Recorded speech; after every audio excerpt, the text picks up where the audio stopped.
இன்னைக்கு காலையில் என்ன சாப்பிட்டாங்கிறதானுங்க இது. ஒவ்வொரு பைட்டப்பும் கொஞ்சமாக அந்த சட்னி மிக்ஸ் ஆகிற மாதிரி வச்சு சாப்பிட்டான்னா எப்படி இருக்குங்க மச்சான்? சூப்பராக இருக்குது, வேற லெவலில் இருக்குன்னு சொல்லுங்க. உண்மைக்கே ரொம்ப நல்லா இருக்கு. பேக்கிங்க்கும் அந்த வேக வைக்கிறதுக்கு டிஃப்ரென்ஸ் தெரியுதாங்க மச்சான். அப்புறம் இதில் ஒரு அட்வான்டேஜ் இருக்குது. சில பேர் நம்ம எல்லாம் வந்து குழந்தையிலிருந்து இட்லி சாப்பிட்டு பழகிட்டோமா, ட்ரெடிஷ்னலாக பிரேக்ஃபாஸ்ட் இட்லி சட்னின்னு அந்த இட்லி விட்டு போட்டு வேறு ஏதாச்சும் கார்பு தவிர்க்கணும்னு நம்ம சாப்பிட்டோம்னா சில பேருக்கு அந்த ஒரு கிரேவிங் இருக்கும். இப்போ பார்த்தீங்கன்னா இட்லியும் சட்னியும் தொட்டு திங்கிற மாதிரியே ஒரு ஃபீலிங், கிழங்கும் இதுவும் சாப்பிட்ற மாதிரியே தோணலை. இனிமேல் இட்லி தான் சட்னியில் தொட்டு திங்கிறோம்னு நினச்சிக்கிறோம். ஓகே. ஸோ பேக்கிங்கும் பாயிலிங்கும் வித்தியாசம் இருக்குது, நல்லாவே இருக்குது. இதை எப்படி பண்ணணுங்கிறத காமிச்சிருக்கிறேங்க. நல்லா கழுவி காய வச்ச சக்கரவள்ளி கிழங்குல 1 ஸ்பூன் அளவுக்கு தேங்காய் எண்ணெய் எடுத்து அது தோலில் ஃபுல்லும் தடவிக்கலாங்க.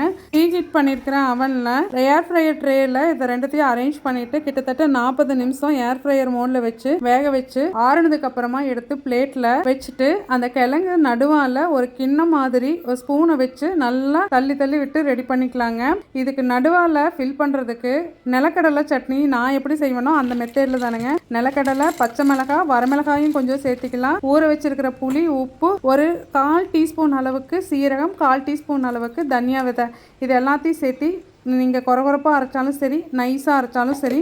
நைஸாக அரைச்சோம்னா சாஃப்டாக இருக்கும், கொரகொரப்பாக அரைச்சோம்னா கொஞ்சம் மென்று சாப்பிட்ற மாதிரி இருக்கும். இந்த மாதிரி ஃபில் பண்ணிவிட்டு இதை கட் பண்ணிக்கலாங்க. இதுவுமே சைஸ் ரொம்ப பெருசாக இருக்கிறதுனால அதை மறுபடியும் கட் பண்ணி இது ஒரு பீஸ் அந்த மாதிரி எடுத்துக்கலாம். கண்டிப்பாக வேக வைக்கிறதுக்கும் இது பார்த்திங்கன்னா நம்ம சுட்டு எடுக்கிற டேஸ்ட்டில் இருக்கும். அந்த காலத்தில் சுட்டு செய்வாங்க இல்லைங்களா, அந்த டேஸ்ட்டில் இருக்கும் அவனில் வச்சு பண்ணும்போது.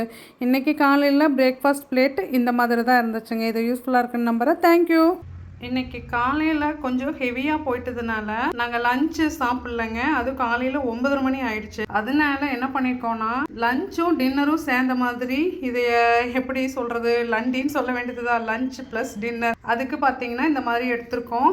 இந்த மஞ்சள் பூசணிக்காய் வந்து பயங்கரமான பவர்ஃபுல். எப்படின்னு கேட்டிங்கன்னா, மஞ்சள் பூசணிக்காய் எங்களை பொறுத்த வரைக்கும் எங்களோட எக்ஸ்பீரியன்ஸில் சுகரை வந்து ஸ்பைக் பண்ணவே விடாது.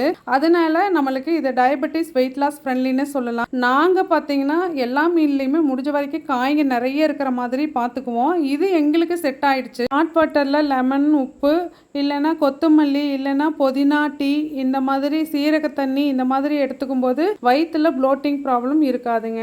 தேங்க்யூ.